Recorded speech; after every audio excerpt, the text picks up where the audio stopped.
Mesdames, Messieurs, bonsoir à toutes et à tous. 4 chefs d'État à Nouakchott pour rendre opérationnel le processus qui porte le nom de la capitale mauritanienne en vue de lutter contre l'insécurité et le terrorisme dans la sous-région. Michel Kafando a participé à ce sommet. La solidarité, valeur partagée des Burkinabés, se manifeste tous les jours et devrait se renforcer au cours du mois qui a été lancé aujourd'hui par le Premier ministre pour appeler chaque citoyen à soutenir davantage les plus faibles et démunis. La protection des femmes et leur intégrité physique au centre de 2 célébrations qui se sont tenues ce jeudi à la veille de l'ouverture de la 3e session du Conseil national pour la promotion du genre. Notre invité viendra nous en parler. Merci, mesdames et messieurs, de nous suivre. Ainsi donc, le président du Faso, Michel Kafando, a participé aujourd'hui à Nouakchott, en Mauritanie, au sommet sur la sécurité au Sahel. Il s'agissait pour les pays du Sahel d'opérationnaliser le processus de Nouakchott qui vise à accroître la coopération intersahélienne en vue de lutter efficacement contre l'insécurité et le terrorisme dans cette partie de l'Afrique. Reportage de nos envoyés spéciaux Fousseni Kindo, Souleymane Sano. Le président de la transition au Burkina, Michel Kafando, et 4 autres chefs d'État de la sous-région à l'ouverture du premier sommet du processus de Nouakchott sous le thème « Un espace sécurisé pour un développement global ».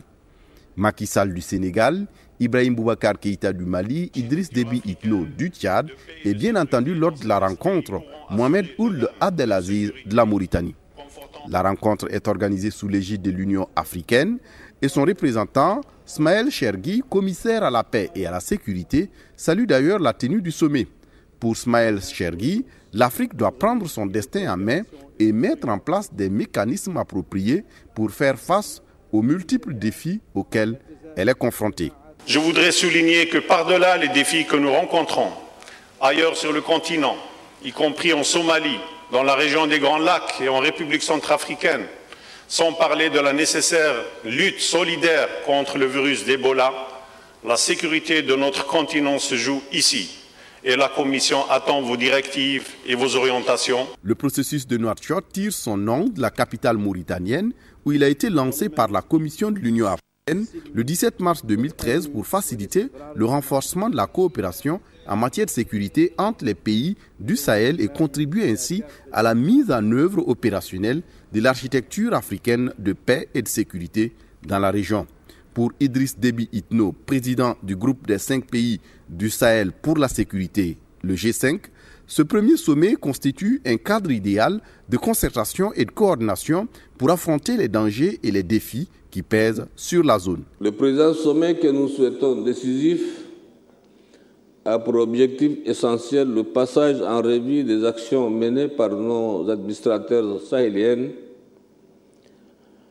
dans les domaines d'échange de renseignements, leur suivi, la traçabilité des groupes terroristes, mais aussi la réaffirmation de notre détermination à mener des actions énergiques et vigoureuses dans la recherche du bien-être de nos populations. Le président tchadien qui remercie d'ailleurs les partenaires au développement pour l'intérêt et l'appui qu'ils accordent au processus de Nouakchott qui traduit la volonté des pays membres et leur détermination à combattre le terrorisme, le crime organisé et le trafic de drogue. La rencontre qui s'est achevée ce jeudi a été sanctionnée par un communiqué final. Un mois pour renforcer la solidarité entre Burkinabés, objectif principal du mois lancé aujourd'hui par le Premier ministre Yacouba Isaac Zida.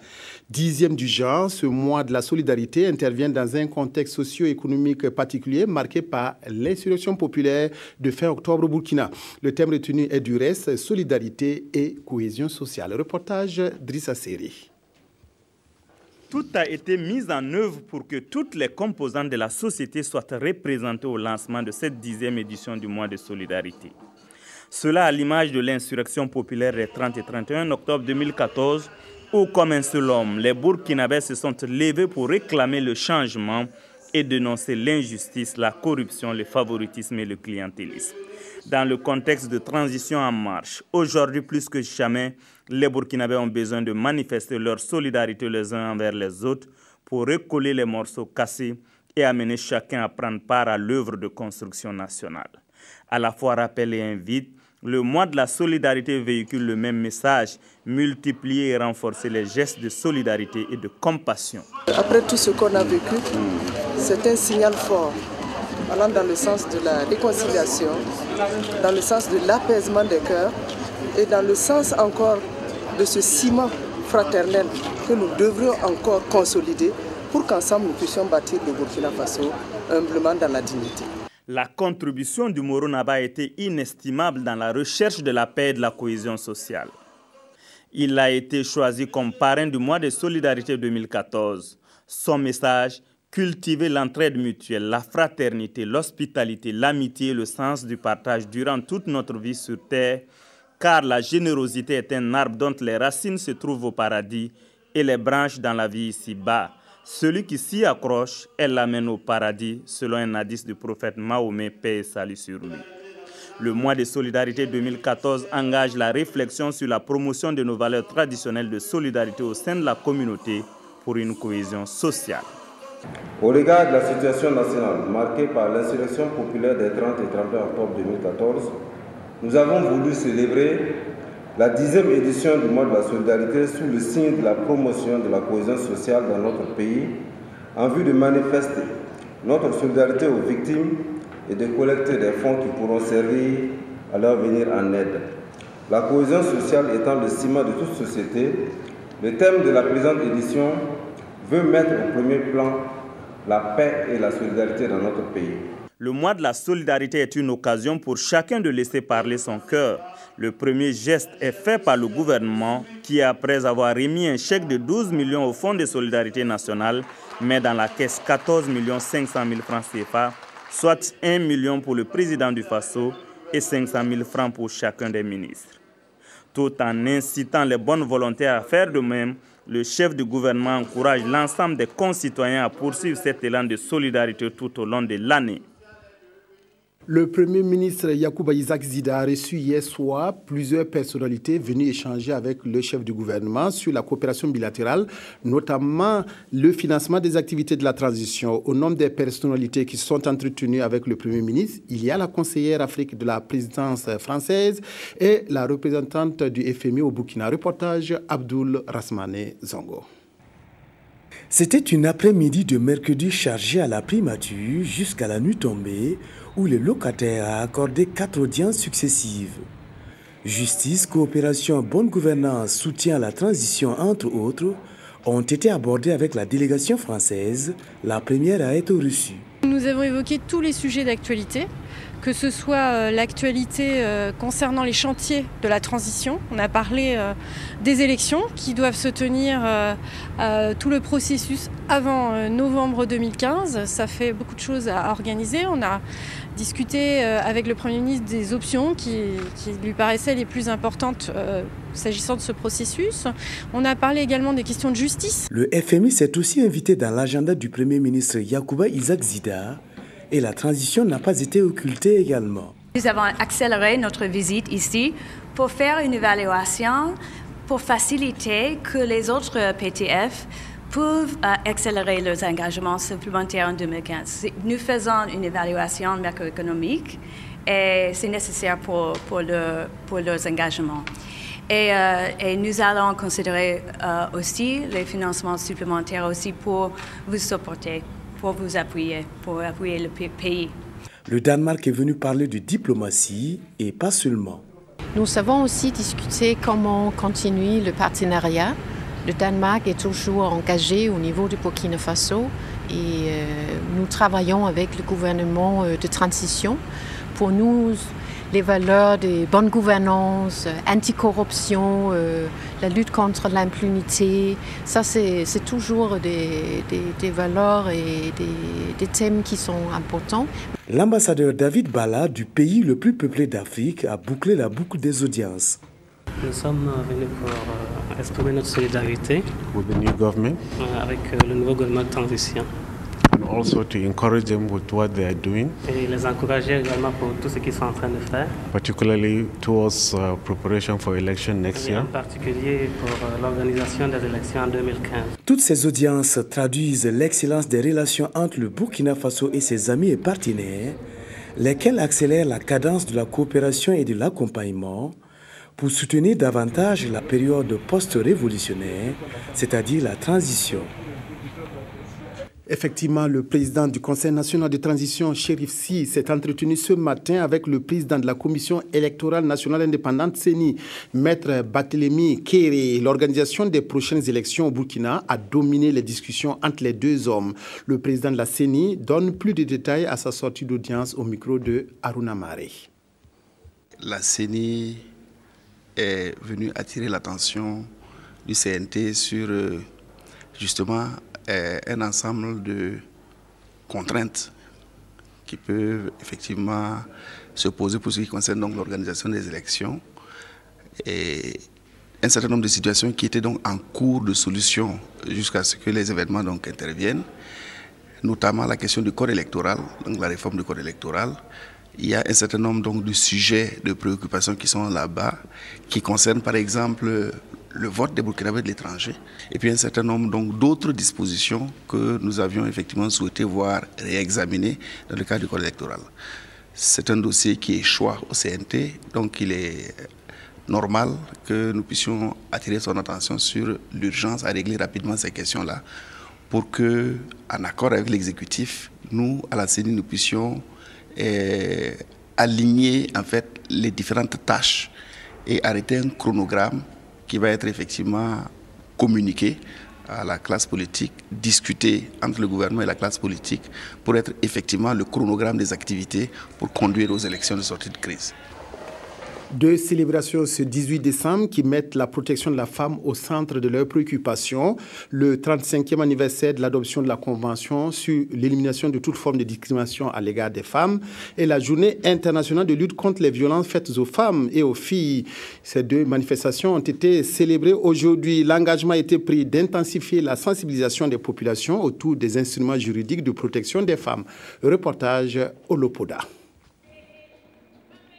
C'est une journée d'action contre les violences faites aux femmes. Les défenseurs des droits de l'autre moitié du ciel au Burkina Faso unissent leurs voix pour dénoncer les actes de discrimination à l'égard du sexe féminin.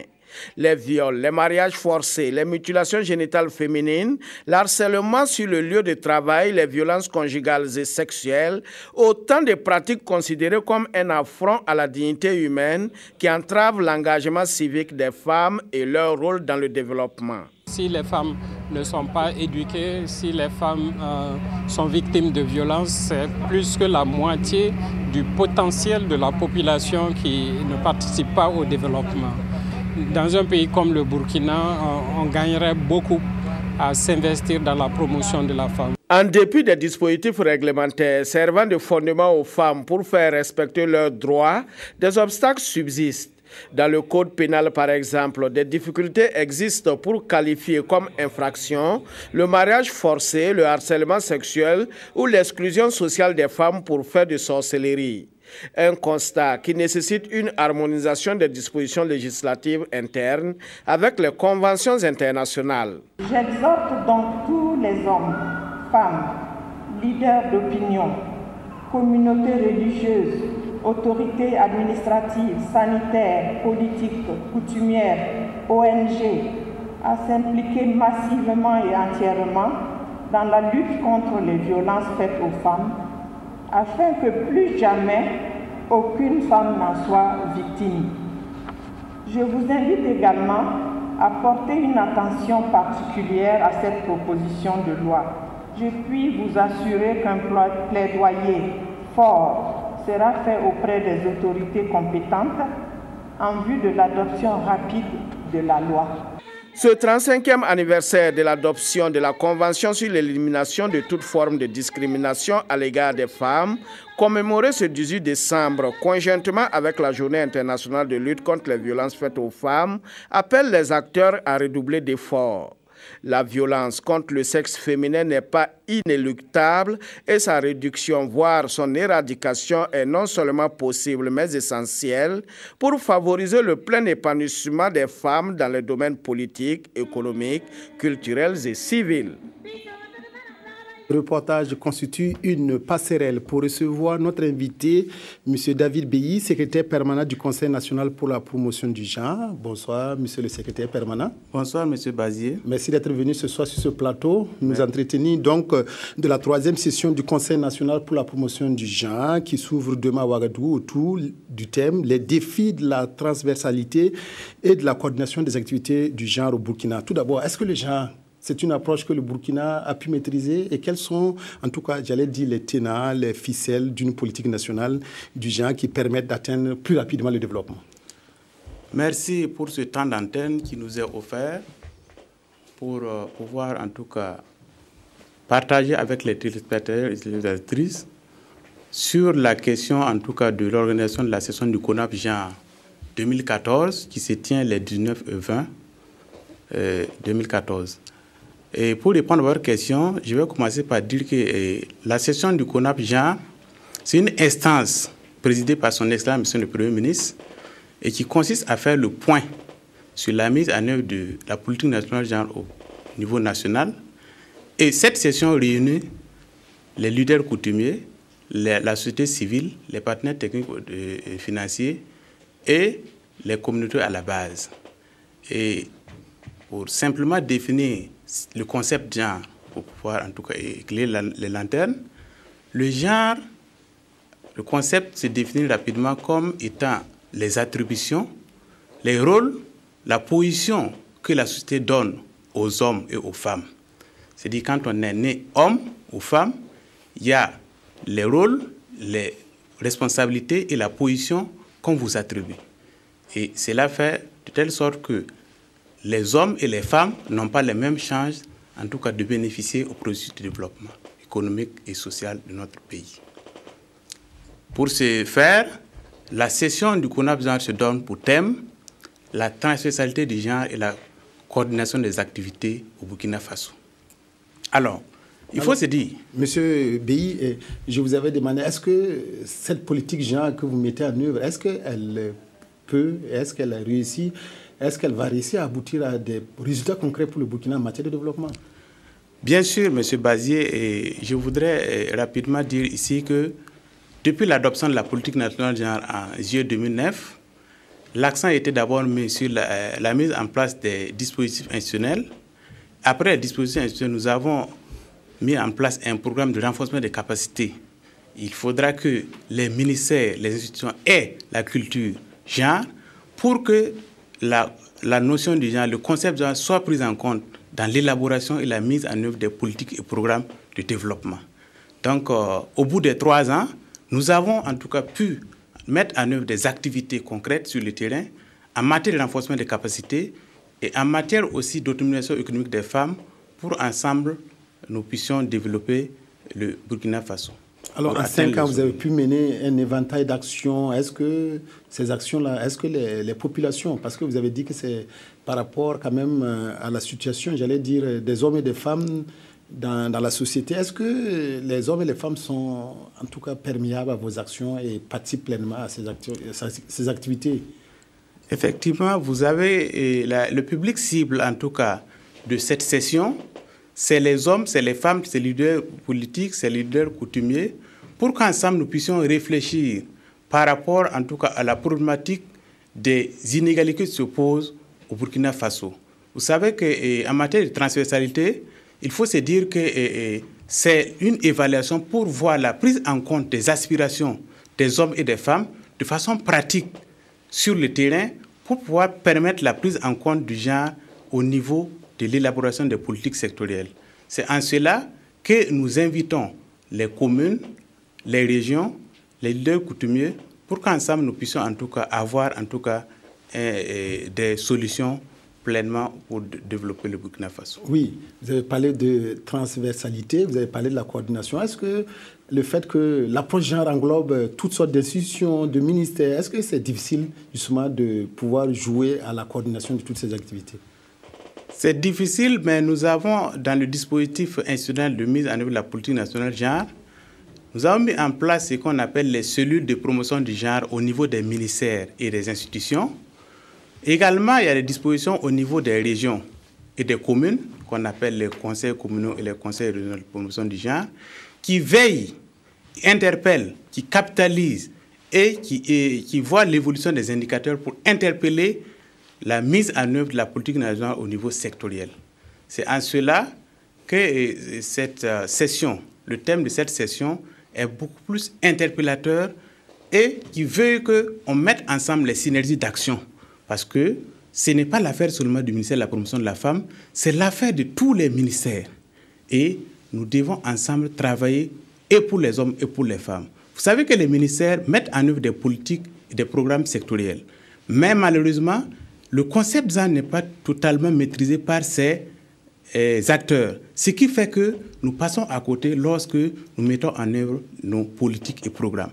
Donc nous devons réfléchir à comment s'accorder pour pouvoir travailler en sorte pour pouvoir prendre en compte le genre dans l'élaboration et la mise en œuvre. Cela veut dire qu'il y a des goulots d'étranglement. Et quels sont ces goulots d'étranglement et comment faire pour éviter ces difficultés-là? Les goulots d'étranglement, effectivement, c'est le fait que nous n'avons pas assez de ressources qualifiées au niveau des ministères et institutions en matière de prise en compte du genre. Et aussi, il y a aussi le manque de moyens. Quand vous voyez qu'au niveau des cellules genre, des ministères et institutions, les dits budgétaires étaient prévus pour qu'ils mettent en œuvre les politiques. Mais cela n'a pas été totalement respecté, ce qui fait que nous n'arrivons pas à mener concrètement les actions et il faut vraiment mener des actions pour aboutir à la mise en place d'un fonds commun genre qui pourra en tout cas alimenter et les départements sectoriels et les organisations de la société civile. Alors, M. Beyi, que faut-il attendre concrètement? J'allais revenir sur la troisième session du CONAP genre. Que faut-il attendre de cette session-là autour donc de ce thème sur la transversalité et la coordination des actions de genre, de promotion de genre? Alors, il faut dire que la première journée est consacrée aux travaux en plénière. Il y aura des communications sur le thème central, savoir les défis de la transversalité et de la coordination. Également, comment mobiliser des ressources pour pouvoir parvenir en tout cas à la mise en œuvre des actions. Donc, au sorti de la session, en tout cas, nous souhaitons avoir des recommandations fortes à l'endroit des acteurs et actrices de mise en œuvre de la politique nationale genre, notamment les ministères, les institutions, les leaders politiques, les leaders coutumières et les collectivités territoriales pour qu'ensemble, nous puissions travailler pour l'atteinte des objectifs du millénaire pour le développement qui fixait en 2015, en tout cas, un développement harmonieux en mettant aux côtés les hommes et les femmes pour vraiment développer le Burkina. Alors, une dernière question. Est-ce qu'il ne serait pas judicieux de revenir encore sur la notion de genre et d'entreprendre des campagnes d'explication, de sensibilisation des populations sur cette notion de genre avant de lancer les actions à grande envergure? Effectivement, le problème qui se pose, c'est qu'une chose est de maîtriser le concept, une autre chose est de savoir comment on l'intègre concrètement dans les politiques et programmes. Alors, la notion du genre doit être forcément vulgarisée auprès des acteurs, mais aussi des cas pratiques doivent être pris en compte parce que quand on prend le ministère de l'Éducation nationale, si on dit alphabétiser les enfants et les hommes et les femmes, c'est des actions qu'on peut mener avec un seul programme, avec des budgets limités pour aboutir en tout cas à des résultats probants. Merci beaucoup, M. David Beyi. Vous êtes le secrétaire permanent du Conseil national pour la promotion du genre et vous êtes venu ce soir nous parler de la troisième session du Conseil national pour la promotion du genre qui s'ouvre demain autour du thème « Les défis de la transversalité et de la coordination des activités genre au Burkina ». Merci beaucoup d'être passé ce soir. Merci bien, M. Bazi. Restez avec nous pour la suite du journal. La FAO expérimente une nouvelle approche au Burkina pour lutter contre la faim. Cette approche, appelée Caisse de résilience, allie facteurs sociaux, économiques et techniques pour mieux prendre en compte les besoins des populations. L'Organisation des Nations Unies pour l'alimentation et l'agriculture a lancé mardi dernier ses séances de sensibilisation des acteurs du monde rural. Reportage Zalis Sanfo. L'Organisation des Nations Unies pour l'alimentation et l'agriculture, FAO, va présenter ici à l'ensemble de tous ses partenaires techniques sa nouvelle trouvaille pour bouter la faim hors des frontières du Burkina Faso. C'est une approche dénommée caisse de résilience et qui se propose d'allier les facteurs sociaux, techniques et financiers pour atteindre ces objectifs. On met en place un genre de mécanisme où on développe un certain nombre de processus pour que dans un champ, non seulement on fait de la production, mais on permet aux gens de travailler ensemble, de développer les échanges, des outils qu'on utilise en commun et pour au finish avoir une approche intégrée, que les gens se soutiennent les uns les autres. C'est une initiative que le département en charge de l'agriculture soutient avec plein d'espoir. L'espoir que cette approche va permettre de bâtir la résilience des communautés vulnérables. C'est une approche qui pour nous est très importante et nous souhaitons que l'atelier permette de jeter les bases véritables d'un développement de cette approche et d'une meilleure maîtrise de cette approche par les uns et les autres pour nous permettre dans nos actions au quotidien de voir quelle est la meilleure façon d'appuyer les communautés rurales à aller vers l'autosuffisance alimentaire. L'approche caisse de résilience a été déjà expérimentée par la FAO en Ouganda et à l'en croire, les résultats sont probants. Au cours de cette séance de formation et de sensibilisation, techniciens et acteurs devraient apprécier les résultats obtenus par ce pays et identifier les opportunités de mise en œuvre au Burkina Faso. Célébration en différé de la journée africaine de la statistique prévue chaque 18 novembre, célébrée hier au Burkina en même temps que la deuxième session ordinaire de l'année du Conseil de la statistique. Cette journée permet de sensibiliser le public sur l'importance des données statistiques. Reportage Sié Sylvestre Da. Les statisticiens du Burkina, réunis par l'Institut national de la statistique et de la démographie INSD. Une cérémonie qui marque l'entame de la commémoration de la journée africaine de la statistique au Burkina, placée sous le thème des données en accès libre pour la participation inclusive et la responsabilisation. La journée africaine de la statistique, elle est célébrée tous les 18 novembre. Mais comme vous le savez, dans notre cas, nous avions prévu initialement que cette journée ait lieu le 18 novembre, en même temps que notre session.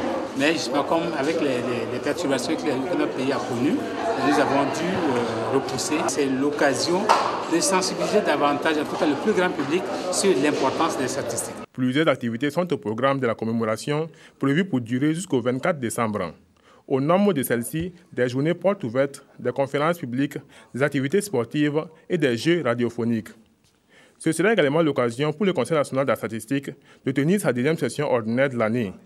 Une session au cours de laquelle les membres du Conseil vont faire le bilan de la mise en œuvre à mi-parcours du programme statistique national et adopter une feuille de route pour l'élaboration du schéma directeur de la statistique 2016-2020. En termes d'acquis, il faut dire que nous avons en tout cas des services statistiques dans tous les secteurs ministériels aujourd'hui, parce que ça c'est un gros acquis qu'il faut saluer. Et je pense que les autorités de ce pays ont pris conscience de l'importance de la statistique dans tous les domaines de la vie. Voilà pourquoi dans tous les secteurs ministériels aujourd'hui, il y a une direction des statistiques sectorielles. Pour ce qui est de la production, nous faisons de la production courante au niveau de l'INSD. Et donc c'est pour cela que vous avez toutes les données du recensement, par exemple, qui sont disponibles au niveau de l'INSD. Nous avons aussi la production des comptes nationaux, la production donc des prix harmonisés à la consommation. Une autre activité majeure qui a contribué à faire du 18 décembre une journée dédiée aux statistiques au Burkina, c'est la prestation de serment de 12 nouveaux statisticiens. Certains sont de l'INSD et d'autres exercent dans les ministères et institutions. Ils ont juré devant le tribunal de grande instance de Ouagadougou d'exercer leur activité dans la discrétion, la confidentialité et dans le respect des lois et règlements en la matière. L'École nationale des régies financières, ENAREF, répondra l'année prochaine, comme elle le fait depuis toujours, aux attentes des cadres et agents du public et du privé à travers une formation continue. Plusieurs thèmes sur la gestion des ressources humaines, la décentralisation entre autres et innovation seront proposés aux partenaires l'année prochaine. Draman Guéné, précision. Projection vidéo à l'appui.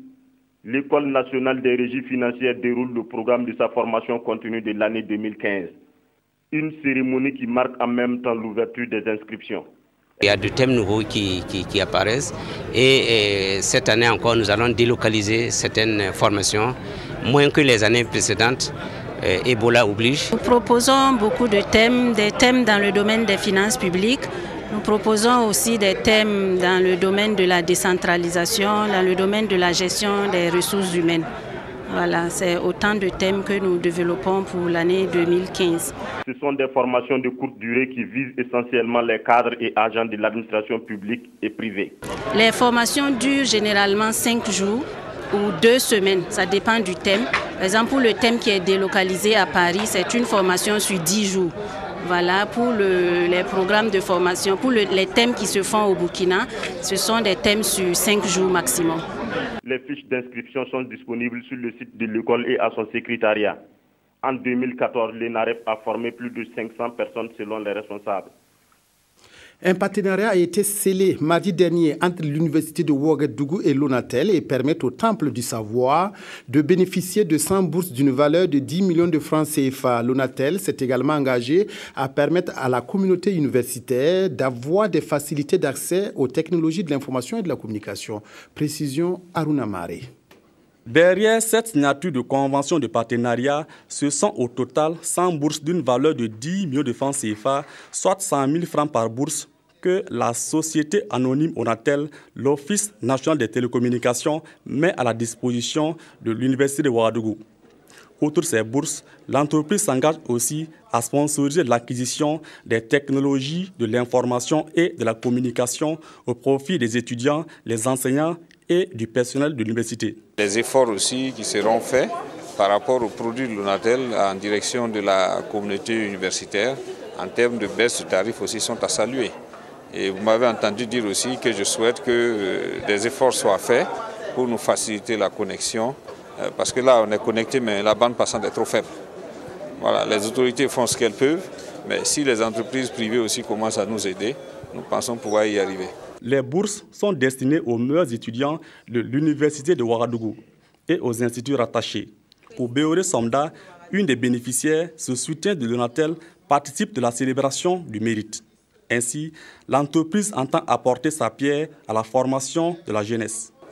L'université, c'est un lieu du savoir et nous avons la chance d'opérer dans un domaine où nous pouvons apporter notre contribution justement à l'éclosion justement des compétences et au développement donc, des connaissances.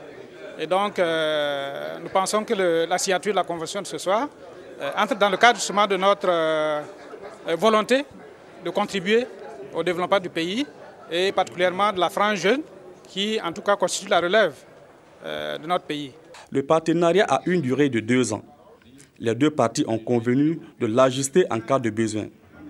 L'effectif de l'Université de Ouagadougou est évalué aujourd'hui à environ 40 000 étudiants. Le festival des grillades de Ouagadougou, Festigrill, bat son plein depuis mardi à la Maison du Peuple. Pour cette 5e édition, ils sont près de 150 grilleurs venus des différentes localités du Burkina montrer leur savoir-faire au cours de cette manifestation qui suscite la convivialité et la bonne humeur autour de brochettes fumantes. Bouma Ernest Nebier. Et de 5 pour le Festigrill, le festival des grillades de Ouagadougou, carrefour annuel des professionnels de la grillade. Le festival se veut une vitrine pour promouvoir et améliorer le plateau de transformation des produits dérivés de l'élevage au Burkina et dans la sous-région. Ils sont près de 150 grilleurs venus des différentes localités du pays pour cette 5e édition qui allie affaires et lutte contre Ebola, d'où le thème activité génératrice de revenus. 0 cas de maladie à virus Ebola. Je tiens à souligner que c'est un secteur informel, mais c'est dans ce même secteur informel que ces grilleurs réussissent à faire face à leurs charges. 0 maladie à virus Ebola parce que ces grilleurs, depuis que ce fléau est en train de taper nos frontières, qu'il était temps qu'ils rassurent la population burkinabé qu'ensemble, main dans la main, nous tenons à faire obstacle à cette maladie. Le thème est assez évocateur, 0 Ebola au Burkina Faso. 0 maladie à virus Ebola au Burkina Faso, c'est ça le combat du ministère. Et le ministère fait tout pour qu'aucun cas et que le virus ne prenne pas au Burkina Faso. Tout au long du Festigréi, il est prévu une collecte de fonds pour soutenir le ministère de la Santé dans la lutte contre Ebola. En attendant, le Festigréi déroule son tapis à la Maison du Peuple avec comme innovation majeure l'introduction de prix pour les stands qui respecteront les normes d'hygiène et une assurance pour l'ensemble des grilleurs. Le secteur des grilleurs, c'est un secteur qui évolue, et surtout dans l'informel. Et donc, il y a eu une nécessité, effectivement, d'accompagner les acteurs pour qu'ils soient plus professionnels pour la promotion, effectivement, des produits, j'allais dire, de l'élevage. Festigréi 2014 est perçu comme une édition de maturité et les promoteurs entendent donner un signal fort afin de jeter les bases pour une institutionnalisation de l'activité. Un autre rendez-vous qui devrait mobiliser des foules bientôt, le festival J'aime le Burkina, une manifestation de foi chrétienne qui débute samedi prochain à Ouagadougou.